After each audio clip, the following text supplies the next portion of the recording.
I'm Tyro Man. I'm at Northeast Comic Con. I'm talking with Lou Temple. How you doing, Lou? Good to see you. How are you?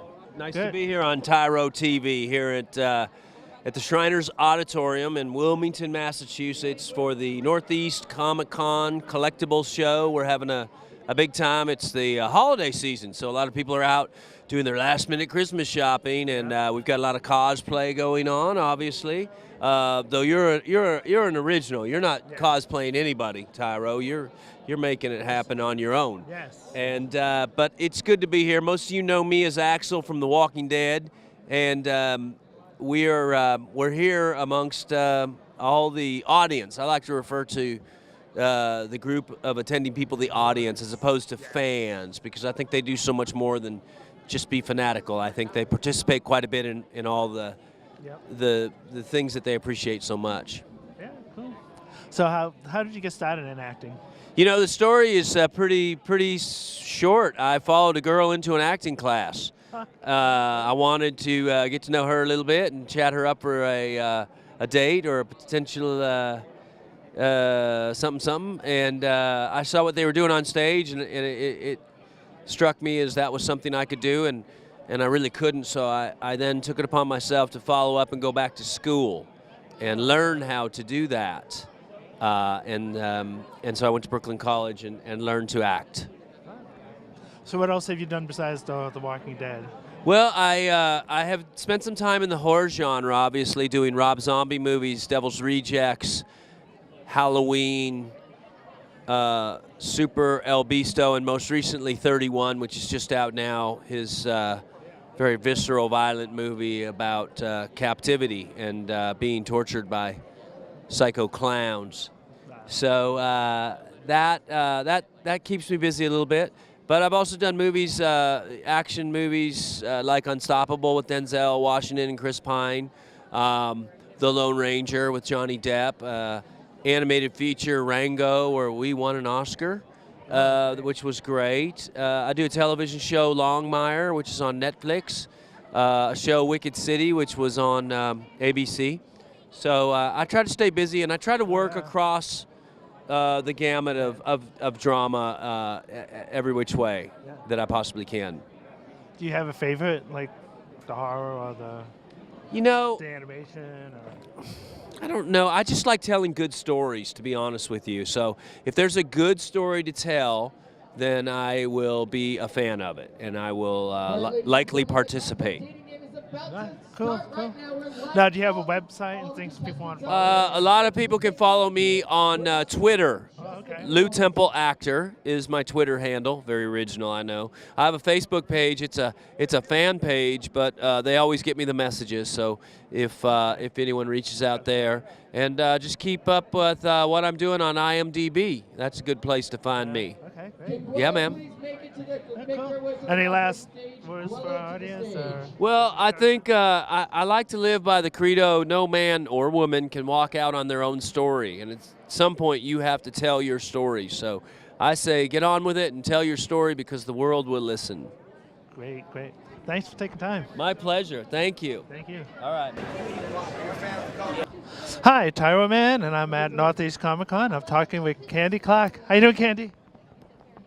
I'm doing great. I'm here at this great show here outside of Boston, and there's a lot of people in costume, and I'm here on the Tyro Man show. So we're having a good day. And in case you don't know me, I was in the movie American Graffiti, which George Lucas directed. And without American Graffiti, there'd be no Star Wars, without the success of American Graffiti. Because before American Graffiti, George Lucas had done a film called THX 1138, which was not successful. American Graffiti was his big hit, and he went on to do all the Star Wars films, became the billionaire that he is today. Yes. Now, how did you get started in acting? What would you say is the toughest part of acting? How I got started, I started off as a model, and from there I went into extra work, and after that I was discovered by a casting director named Fred Roos, and he put me in 2 films, one called Fat City and one called American Graffiti. What are you currently working on? I've got some 2017 Twin Peaks will come out. I have a part in that. And a little web series. And a film called Cold Moon, which isn't out yet. So stay busy. Do a lot of hot rod shows and very few of this kind of show, but mostly hot rod shows. Now, what's the name of the web series? Like, what's the site is that on? You would ask. I forgot. I guess if they Google your name, they'll find it. Yeah, they'll find if you go on to IMDb, the movie database, internet movie database. You can look. I've been in over 50 films. Oh, it's called Roadside Stars. That's the name of it. It came to me. Okay, good.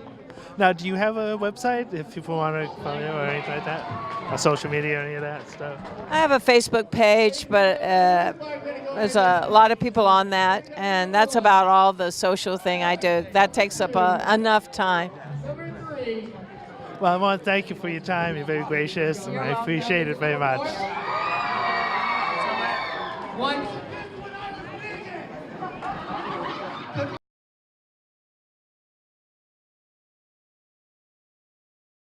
Hi, I'm Tyro Man. I'm at Northeast Comic Con, and I'm talking with Sean Gunn. How you doing, Sean? I'm doing well. How are you doing?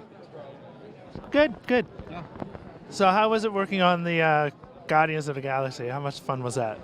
How much fun was it? It was a wonderful experience going back and doing it. It's a heck of a lot of work, and very rewarding work. But it's nice. It's nice getting the family back together and jumping back into tell another story. You know. Was there supposed to be 3 episodes of that, right? 3 movies of Guardians? Or? Of Guardians? No. As of right now, the 2 that have been made are the only 2 that have been planned. But they certainly live within the MCU, so the idea that more movies and more stories could be made I would think, would certainly be a possibility. But as is, it was not planned as a trilogy. It was mostly planned as 2 movies. Now, how were you the Rocket Raccoon double? How did that work? Is that like they just filmed your motions, or like how did? Yeah,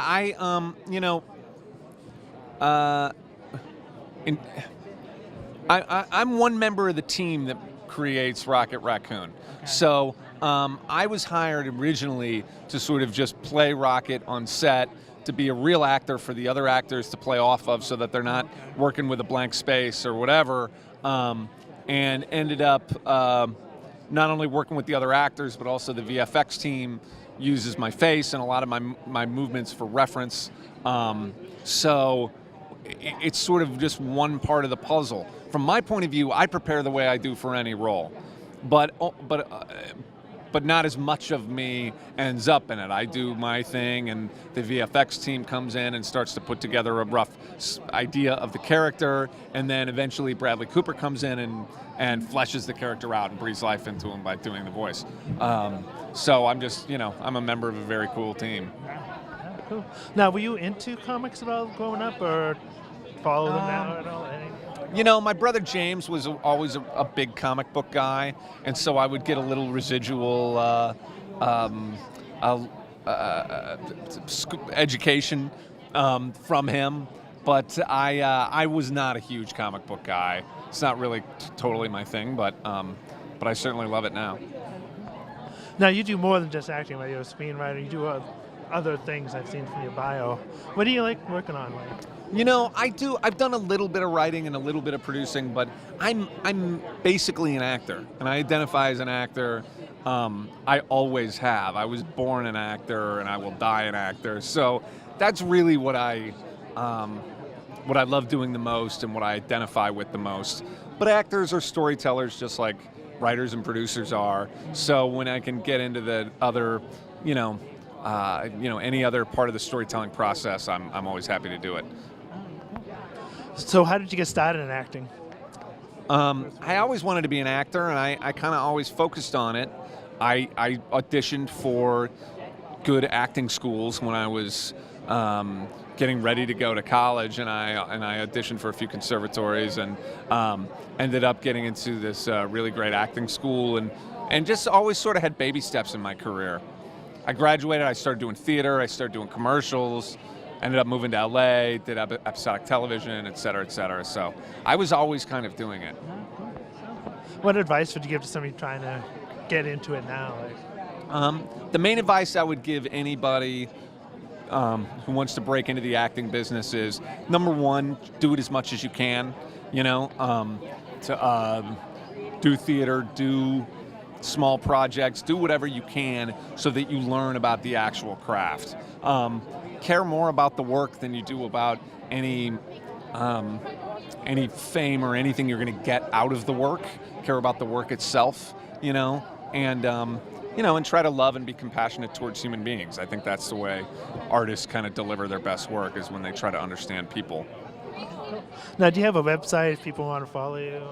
You can always follow me on Facebook. I'm also the Judge Gunn on Instagram and @SeanGunn on Twitter. Well, thanks for talking to us. I do appreciate it. I appreciate it. Thanks so much.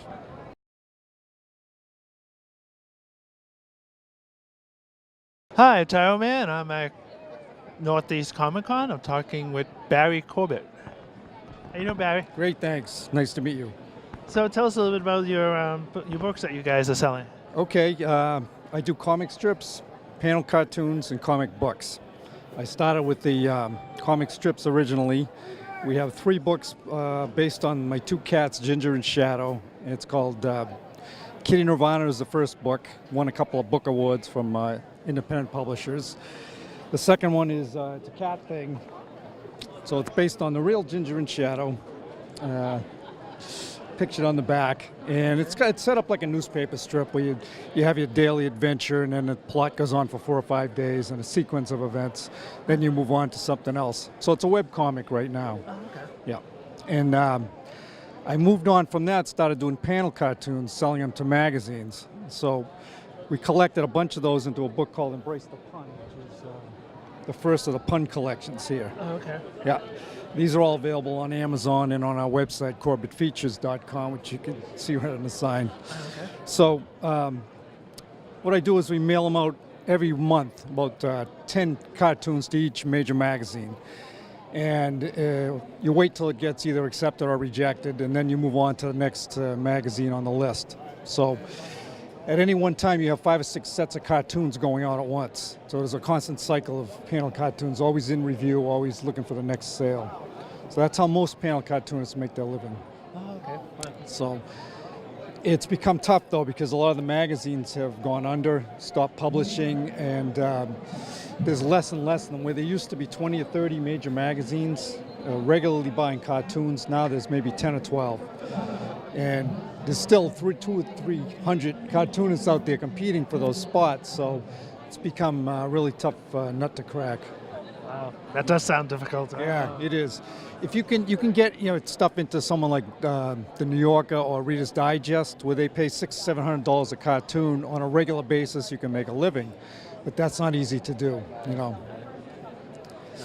So what does your brother do? So you said you worked with your brother? Brian is my cousin. Yeah, you just missed him. He'll be back a little bit. Okay. Yeah, he does comic strips as well. Yeah. Okay. So it's a partnership. There's actually 5 artists in our family, our immediate family. It's in the blood, you know. That's So cool. yeah, we've been drawing since we were little kids, trading ideas back and forth. Yeah. He has a book called Misfits, which is a collection of. It's hard to describe. It's just like recurring characters and odd situations and just really bizarre and funny humor. Cool. So yeah, he was in the Globe and Mail for a while up in Canada. It's one of their, it's actually the biggest newspaper in Canada. So we ran there for like a year. Yeah. Cool. So keep talking. Yeah. All right, after the panel cartoons, now I'm going on to these comic books. I'm now working on a biographical series called Terminal Velocity. So there's 2 issues out.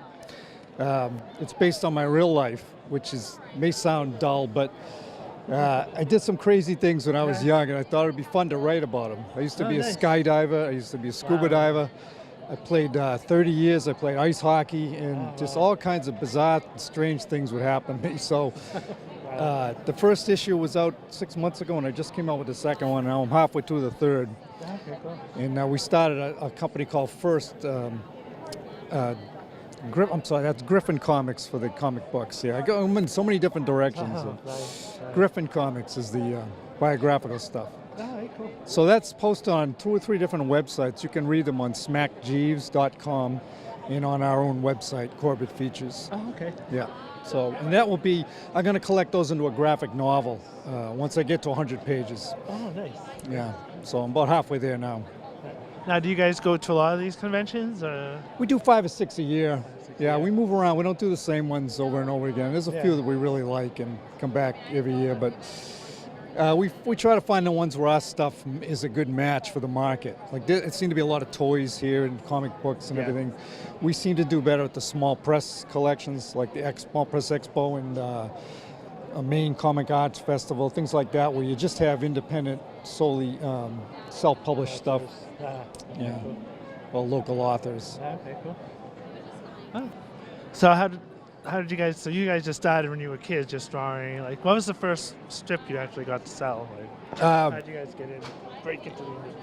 It was a panel cartoon. I sold it to an electronic magazine. It was a joke about Iron Man coming through the window. He was holding 2 irons in his hand, and someone had like burnt a shirt on the ironing board. And he says, "Oh, thank God, Iron Man is here." That was the first panel cartoon I sold, and then.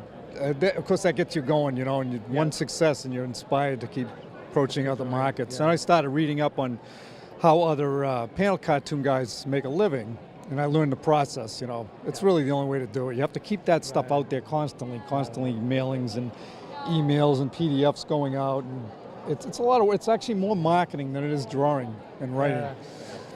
And doing cartooning is one of the few professions where you have to be like both a writer and an artist and a marketer. Yeah. So you kind of have all the hats on at once.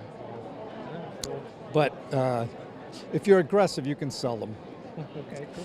But it's very time consuming, the marketing.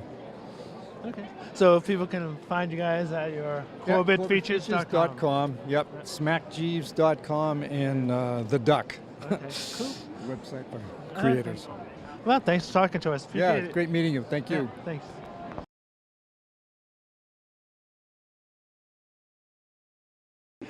Hi, Tyro Man. I'm at Northeast Comic Con, and I'm talking with Johnny C. How you doing, Johnny? Hey, how you doing today? Good. So tell us a little bit about what you're doing here. Sure. So I'm a comic book creator. I've got 2 books available at the moment here at the show. I've got my first book called Sartana. It's a spaghetti western based on a pre-existing character.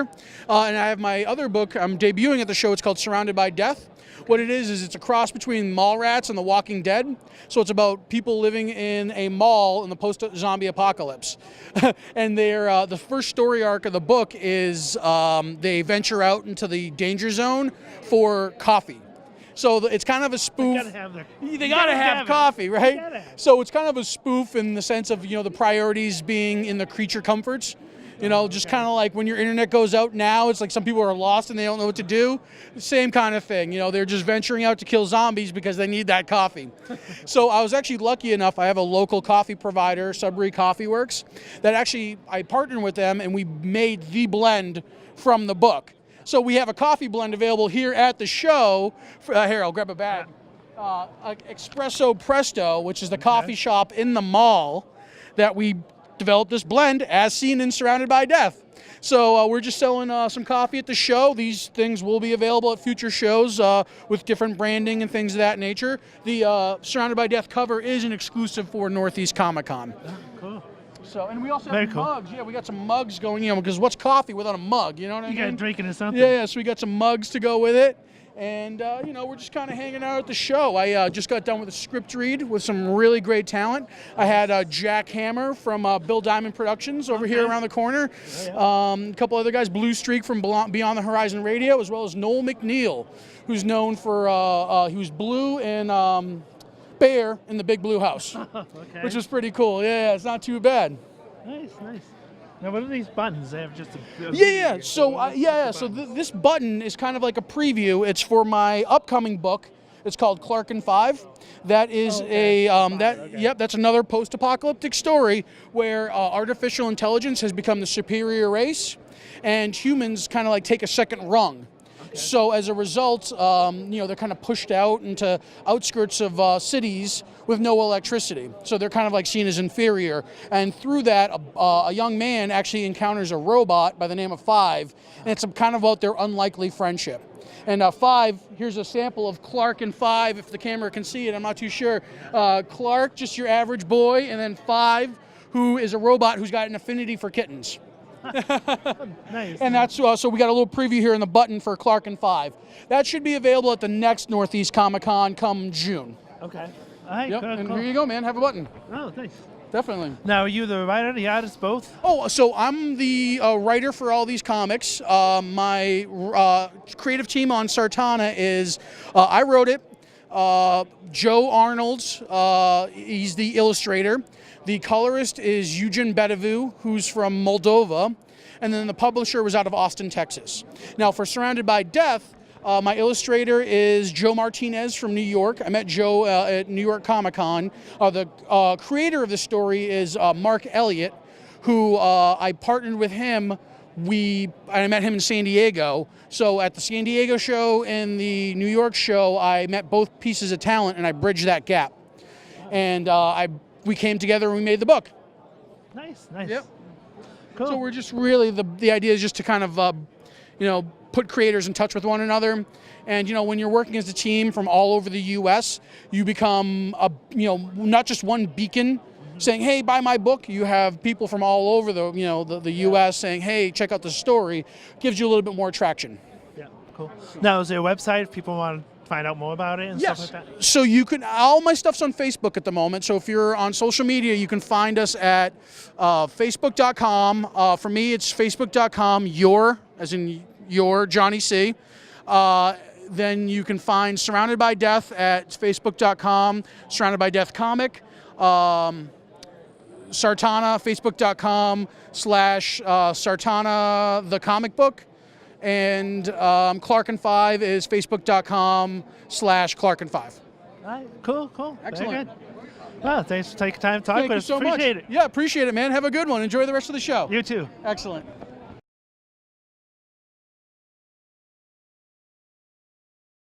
Hi, I'm Tyro Man. I'm at Northeast Comic Con, and I'm talking with two members of Devo, Mr. Casale, Casale, and Johnny too. Josh too. Yeah. How you guys doing? We're doing really good. Really, really good. Really good. How's the convention been for you so far? It's a revelation. It's unbelievable. We didn't understand that there's a whole level of sexuality going on in this nation that has nothing to do with the way either of us grew up, and we attribute it to the cosplay movement. Yeah. And it just goes to show you that no matter how old you get or no matter how much sex you've had, there's something left to learn. Yeah. Cool. Now the band is still touring. You guys are still touring. We tour in our dreams, Okay. and hopefully those dreams will soon become realized, because Mark Mothersbaugh will drink the potion. Virtual dreams. So Tell us about Tyro TV. Well, we're based out of Melrose, Massachusetts. We're aired in town of Melrose, and we now just got on in Malden as well. So we're televised there, and then we're on YouTube afterwards. So we're trying to spread and grow. Okay. Yeah. Spread and grow. Yes. Yeah. So what have you guys been up to? You're coming here to conventions. What else are you guys up to besides going to conventions and stuff? Jerry has a wine company. Yes. Oh, okay. Yes, I make wine. It's called the 50 by 50. I make Pinot Noir and Rosé of Pinot Noir. And I can bring you the pyro to match your Tyro. Oh. How about yourself? Oh, me, I produce, and I'm also a gardener. Oh, okay. Yes. What do you produce? Other bands, other records and things, Oh, yeah. cool. Now, do you both have like websites if fans want to follow you? Or? I can bring you the heat to beat your Tyro meat. There's your spot, your ad spot. Oh, okay. I don't have any websites other than Club Devo. Okay, Club Devo. So the band started in the early '80s. Like, how did the band get started? How did you guys 1974. start? 74. 1974, on a cold garage floor in Mogadore, Ohio. Okay, that's where it started. That's where it started. What And was then the moved first to the gig? basements of Akron, and then to the clubs in the down and dirty drinks of the Cleveland Armory. Oh, cool. What was the first gig though? Like what bar? Like was that? Do you guys remember? Our first gig, Yeah. our very first gig, was at JB's in Kent, Ohio. Okay, cool. Yeah, on Water Street, where the riots started the night before the soldiers killed 4 students on May 4th at Kent State University in 1970. Now what? Oh no, I lost my train of thought.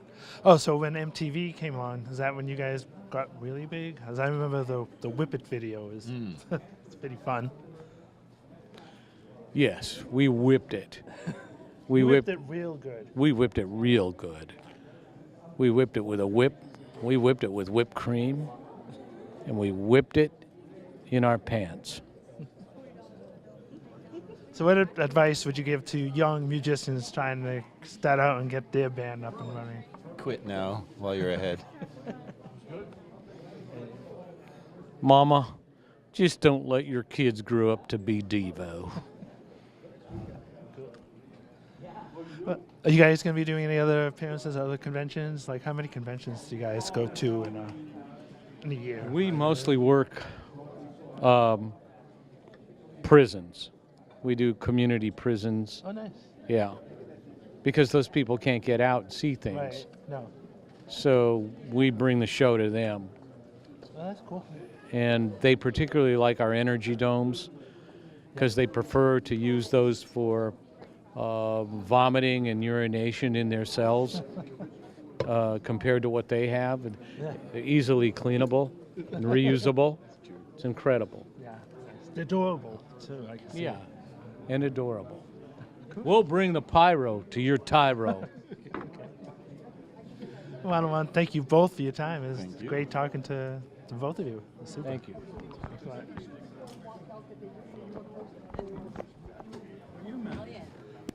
What am I on? How you doing? Okay. Thank you. Well, you got the book. Yeah, I got the book and I got the records. Oh, yeah. I bought them when they came out. Wow. So I got 7 things. So Excuse me. We better make a deal. Yeah, because I can. Me too.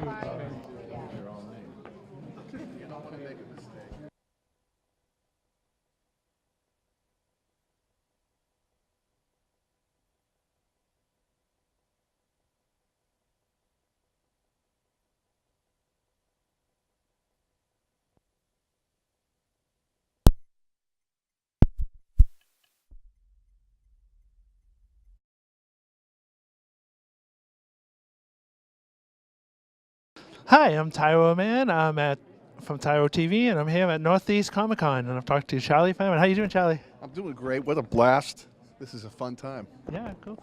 So you're going to be playing tonight for the fans here? I'm going to go on at 7 o'clock. Play for about 20 minutes. Oh, cool. So tell us a little bit about your history. I know you had a illustrious career. Well, I'm still having a career that's very illustrious, very glamorous, and I got my first break with the Joe Perry Project on Columbia. We toured for a couple of years, and that kind of morphed into Fahrenheit. David Hull and I kind of, started Fahrenheit from that. And Fahrenheit toured throughout the 80s, Yeah, yeah, I remember the band. Still in touch with those guys, still love those guys. That's great. And then I went to work when my kids were born. I went to work at Digital Equipment Corporation, became Compaq, became HP.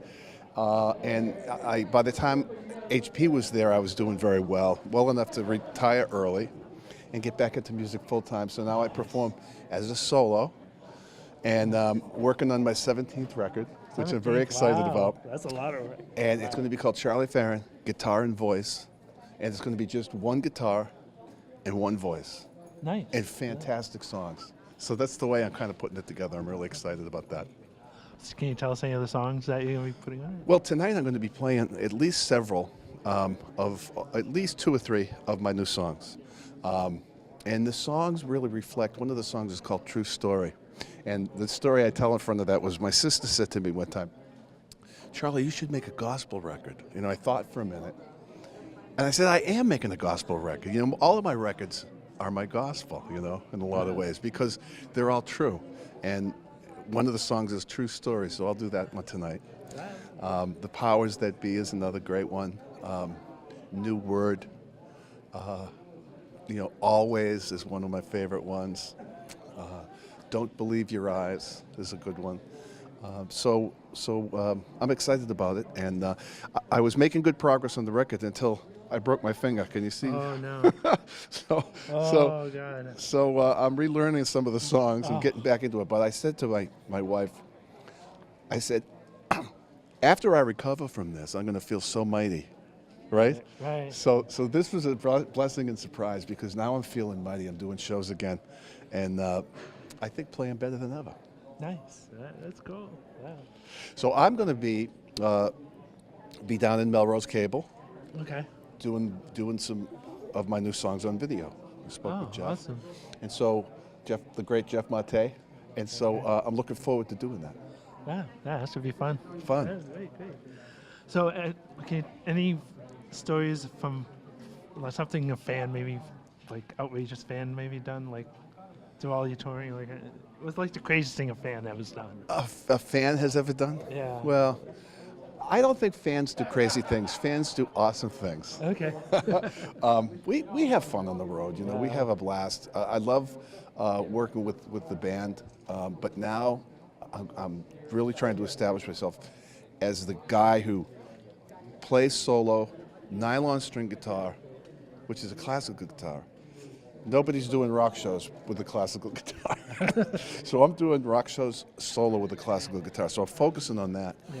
But the great thing was that I've done consulting with Bose for many, many years. Oh, okay. And they always, they make personal performance systems. Well, last year they came out with their new product, the F1, and it's a band PA system. So typically I do these performances where I'm at a business meeting with Bose, and they have me come out and do a song through the new piece of gear. Well, so this time they wanted a band, and so they said, can you get Fahrenheit back together and do this? So we got back together, and we played all over the United States. We even went to Germany for 8 days. Oh, wow. And played at the Music Messe event. And it felt like we were on the road. It felt like we were on tour, you know, back in the day. So that's a blast. We have a fun time when we play. So I never will rule out Fahrenheit, but for now, you know, in preparation for this new record, I'm focusing on that style I play by myself. And I'm really happy with the way it's coming out. Yeah, that sounds great. Now, do you have a website and stuff if people want to follow you? And things Yes, like I do. CharlieFarren.com. Wow, that's Simple. easy enough to remember.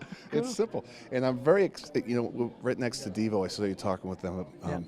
I went over and introduced myself. And I said, you know, my drummer, Muzz, is such a fan. We were touring when you were touring, and we would have Devo playing in the car. And he said, you know, the funny thing is, it's funny you say that because I just bought, you know, these retro drum machines are back in. He said, I just bought a drum machine, and I turned it on, and all your songs are still programmed into it. This is a drum machine I had. Oh, this would have been early 80s, you know. Yeah. And how crazy is that? I mean, so I introduced myself, tell him my drummer is a fan. The drum machine that he just bought has the drum parts from my first record on the drum machine. That's crazy. I know. And the common denominator was that the tech that used to work on my tape machines that he knows. And I think I gave that to him for some work he did, you know, way back. So, you know, I think it was a DMX or something. I can't think of it, with the company. So So that's a little serendipity, you know. Yeah. And that's been happening to me lately. So That's cool. that's cool. That is I'm cool. glad I ran into you because this is fun. Yeah. Cool. Now, do you go to other conventions? Like, is this sort of a new thing for magicians Well, to go to like a kind of collectible show and table? Like, is this la- like a new thing? last couple of years I've done this show as a performer. Uh-huh. This is the first time I came and set up discs, you know. Yeah. I had gone to one in New Jersey when I was working with John Butcher, and that was called Rock On.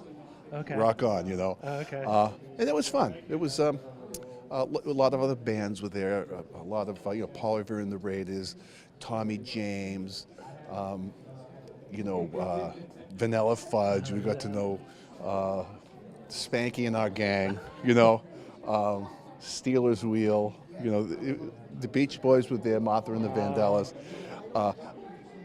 YMCA, the Village People, right? Some of them. Right. So that was fun. The setup day was a blast, and today is really fun. You see all the kids running around in costumes and, cool people, Yeah. just having nerdy fun. It's cool. Yeah. That's great.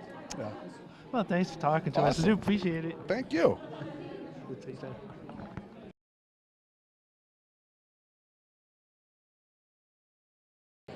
Hi, I'm Tyro Man. I'm at Northeast Comic Con. I'm talking with Billy West. How you doing, Billy? I'm doing great. How about you? Doing good. So you are known as the man of a million voices. Well, maybe 832 or something like that.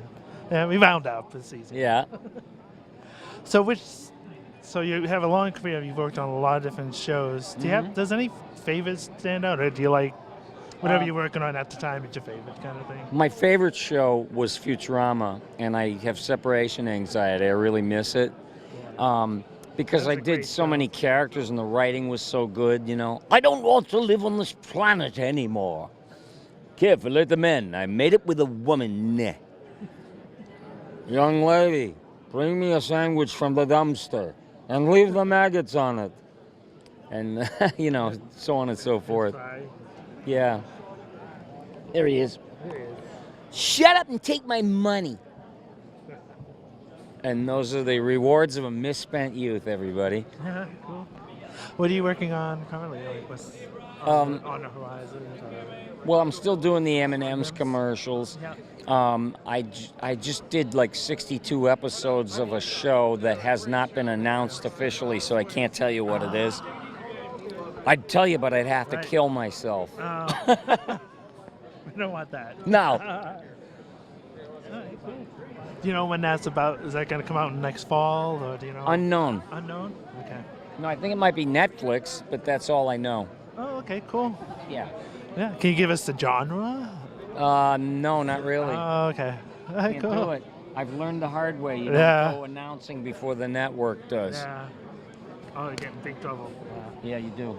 Now, do you have any favorites? Like when you watch TV? Like. You know what? I don't watch TV. Oh, you don't? I hate to say it. I haven't watched television since the 80s. Because I always had other stuff to do. Yeah.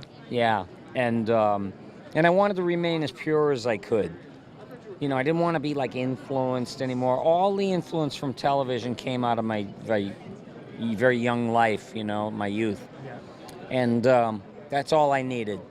And took all my heroes and all the people that I idolized or looked up to, threw them into the blender, and hopefully you become a hybrid of everything that went in.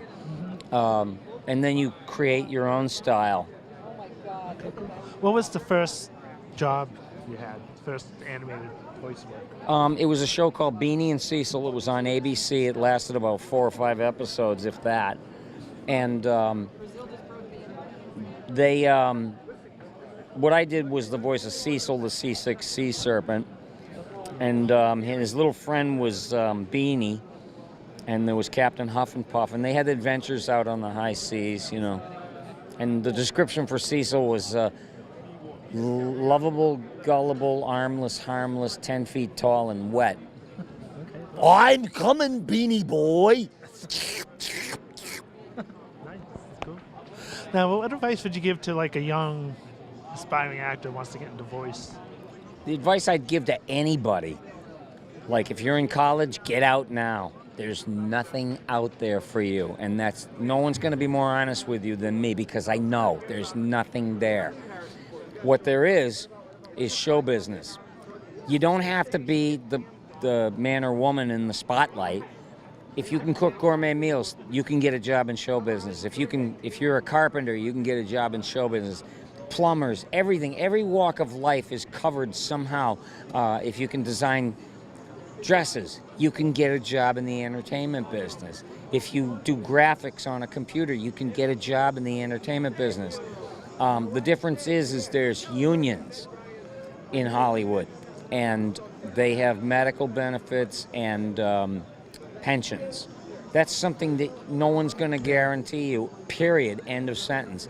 And you'll always wind up working to just keep your head just above water because it's engineered to be like that. So I'm telling you the truth. Oh, now he's telling kids don't go to school. That's right, I just said it. There. Now, do you go to a lot of conventions? Yeah, I love doing them because I enjoy meeting people. I get to travel around. I was in Australia. Oh, nice. Been to a bunch of places. I get an invitation to go to Dubai to a Comic-Con. Can you imagine that? Wow, that's crazy. Yeah, I'd be scared that I'd just look sideways at somebody and it would be breaking Sharia law or something. And it's like, okay. But the thing is, if you're like known or you have a name and they watch your work and everything, they treat you like royalty. So I don't know. I mean, maybe you don't know. Yeah. Is there some place you haven't been invited to yet that you're like, I want to get there eventually? I wouldn't mind going to the one in Amsterdam. And not because I want to do drugs. I mean, I don't drink and I don't do drugs. I have no guilty pleasures. I'm a vegan. I don't even eat meat. But I like traveling a lot. I guess that's my guilty pleasure. Yeah. So that's what you like for your hobby and stuff, yeah. Well, yeah, I love meeting and being around other cultures. People in Europe are very civil, you know, and I enjoy that because I'm old school. Right. Yeah. Is there a place that stands out from your travels that you like? I've been to Milan, Italy a bunch of times because it's just the food there is so great. Right. It's so great. It's a spiritual experience because everything is in the Apennine Mountains. The water comes from the Alps, or the vegetables and fruits come from Tuscany, and everything they cook so cleanly that you could actually eat a ton of food and you won't gain weight like if you were in America, because we do things to food that make people gain weight. It's loaded with sugar. And over in those countries, that's a no-no. You want to have dessert, there it is. You know it's got sugar in it. Your food shouldn't be laced with, you know, caloric components.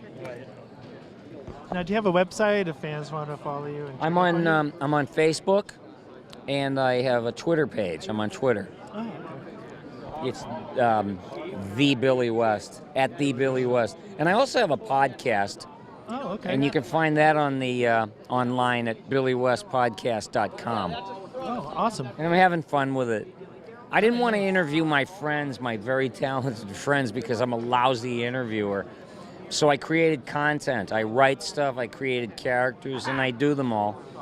Cool. And bring in some of my friends every now and then to do a character that I created. Right. You know, and they love it. They have nothing but fun. Ah, that sounds great. And, you know, I did all the dirtiest stuff in the world you could do on the Stern Show, you know, and it's like, it's not shocking. And the world is a post-ironic world. Since 9/11, there's no irony left. Those are staples of comedy. Parody is no good anymore. It's painful to see Jimmy Fallon get into Trump makeup every night. And, okay, what do I want to do here? You know, it's like any one thing that Trump does or says is 1,000 times way more funny than anything the writers can come up with. So what's the point? So parody is dead because everything is so bizarre. Right. So if you don't have those things, my podcast was described as meta-absurdist. Oh, okay, cool. Yeah, it's just like, it's absurd. It's silly. It's just plain silly. Oh, cool. And I'm having fun. Yeah, sounds great. Yeah. Well, I want to thank you for taking time to talk to us. I do appreciate it. Thank you very much. Enjoy. Thanks a lot. So there.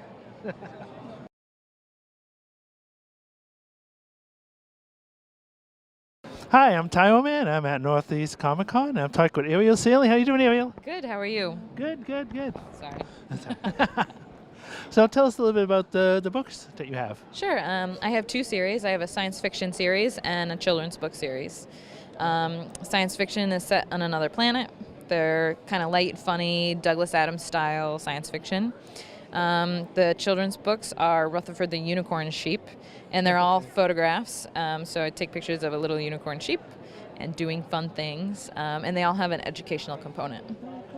So how long have you been publishing these? Are they self-published, or do you go through a publisher? Or? Yeah, they're self-published, and I've been publishing. I published my first one about 4 years ago, but I've been writing for a lot longer than that.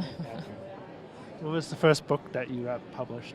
The first Um, writing piece? Was it a short story? Or? The first, that's a hard question.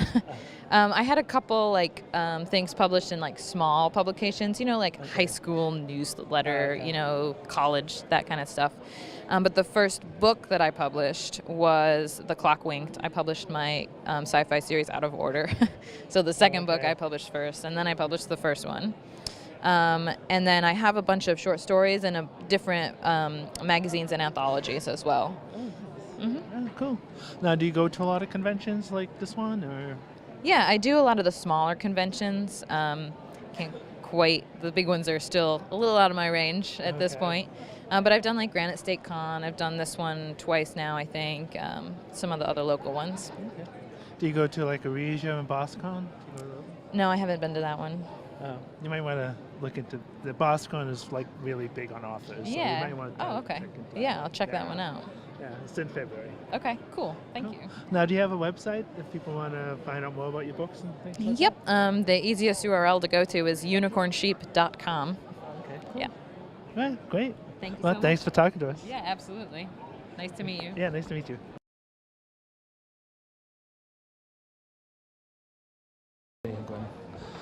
Hi, I'm Tyro Man. I'm at Northeast Comic Con. I'm talking with CJ and Gordon. Hi. Hi there. How you guys doing? Very well, thank you. Excellent, thank you. How's the convention been going for you? So far, so good. Yeah. So far, so good. Yeah, we're having a good time. Good. You get to meet some great people. That's one of the big perks about being an author and a publisher is that people come by, they like to buy certain styles of books, but then you actually get to talk to them about their likes, what they're interested in. We've had a lot of potential authors come up and approach us about submitting manuscripts. Oh, nice. It's one of the things with our publishing company. We're always seeking new authors. Okay, cool. So tell us a little bit about your books and what you've written and all that kind of. Sure. You want to start, Gary? Sure. My books are mainly science fiction. Some with a bit of a horror slant to them. My newest book is Evolution's End, which is a story that takes place in the future, alien invaders coming in and trying to take over, and a family that has to come together to eventually beat them. We're trying to appeal to a mass audience with our company here. As Gordon said, Off the Beaten Path Press is a company that we're looking to specialize in horror, fantasy, and sci-fi. And I think we know pretty much the genre backwards and forwards ourselves because we've been writing quite a bit of it for such a very long time. In addition, of course, to writing it, we've also been fans for a very long time. Okay. And while Carrie specializes in sci-fi with a horror edge, I specialize in horror, urban fantasy, with sometimes a little bit of a sci-fi edge. Okay. My debut novel is about revenge using supernatural means. It's Dawn of Broken Glass. I followed it up with a book that actually took a character from the first book into a whole new story and dealt with Egyptian mythology and dark fantasy. One of the things I write and incorporate very heavily in my writing is other cultures. So, for example, in my short story collection, Down the Dark Path, I took incidences where I have Finnish culture in one of my stories, South African culture in another. I have a story that takes place at a synagogue at the end of the world. So I like to put different styles and different genres because one of the things we like to do with on our publishing company, Off the Beaten Path, is that we want books that aren't your plain vanilla. You could go into your Barnes & Noble and you have the same old authors who are writing a lot of the same old thing, and sometimes the most fascinating, innovative stories are the ones with the small press authors. So we're putting out books that we'd want to read, and the fact that we'd want to read them, we like to think that there's also an audience for people who like the same things, who want those stories that might be a little more eclectic, might be a little more unique, and certainly the kinds that will be different and engaging. Now, what's the name of the publishing company? Off the Beaten Path Press. The Beaten Path. Well, hence the logic. Right. Now, when did you guys start? When did that get founded? Like, when did that? This year. Yeah. This year? I don't know. Probably somewhere maybe around, I'd like to say March or April. Right. We're actually in the midst of our paperwork to get our LLC status. So we are formalizing ourselves as a company. We are gearing up to release our first anthology. We put out a submission call for stories, and we received many, many more than we expected. So we were hoping to have it out before Christmas this year, but unfortunately, with the volume that we've received, it's going to be pushed back just a little bit. But we're seeing a lot of great young authors who are looking to share their experience in story form, and I think at the end of the day, it's going to be a great anthology. It's really going to be representative of our company because it's going to provide, again, people with a different viewpoint in horror that really is not something you'd see in your standard bookstore. Okay. Neat. So do you have any rough idea, like January? Or? Hopefully by January end. We've already got the first mock-up of the cover. Oh, okay. And our cover artist also does our layouts, does a spectacular job. I know she's worked on 2 of my books already, and I've been very happy with the work she's done so far. So what's the first book you guys had printed? The first book we published, would that be Evolutions? Probably Evolutions end here. Probably this one was the first, our debut publishing book, which is my most recent story. Okay. And Gordon has already come out here. with... We followed up this one literally like 2 to 3 weeks later. Okay. And this is a short story collection just covering all different styles in the horror genre. Cool. So if people want to give submissions, they would go to the website? Yes, that would be www.otbp-press.com for offthebeatenpathpress.com. Okay, cool. Right. Now, are you guys going to other conventions? You're going to be in Ariele and Boscon? We're still debating on Boscon, but probably not. But we will be doing. We just finished the last show we did before this was Super Mega Fest, and so we're doing this one today. The ones we're gearing up for in the summer are Boston Comic Con and hopefully Walker Stalker as well. Yeah, that'd be a good spot for horror. It is, and honestly, I mean, even though it's largely predominant zombies, the people who are fans of things such as zombies and The Walking Dead and George A. Romero, their tastes tend to branch out into what we do. Right. Yeah. So I would think so. Yeah. It's a good marriage of zombie lore and horror. Right, cool.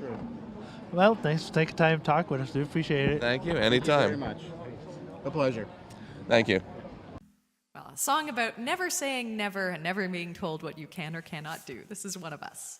A 1, 2, 3.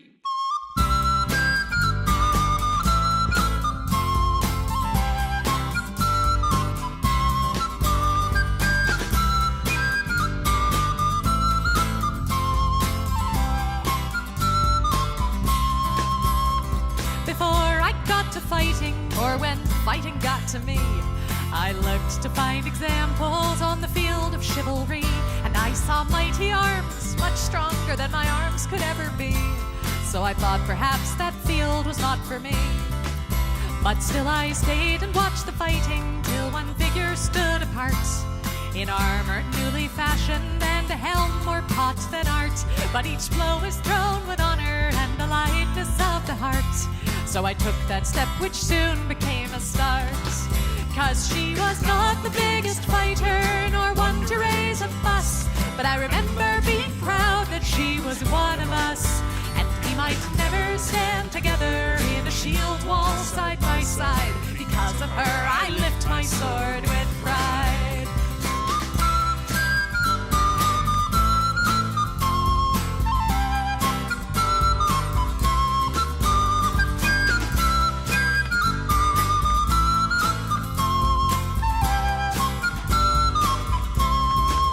Now she was ladylike and lively, not the type you would expect, with a braver heart than many and a slot shot to respect. And I guess she'd once decided this was where she'd like to be, and I thought if she could do it, why not me?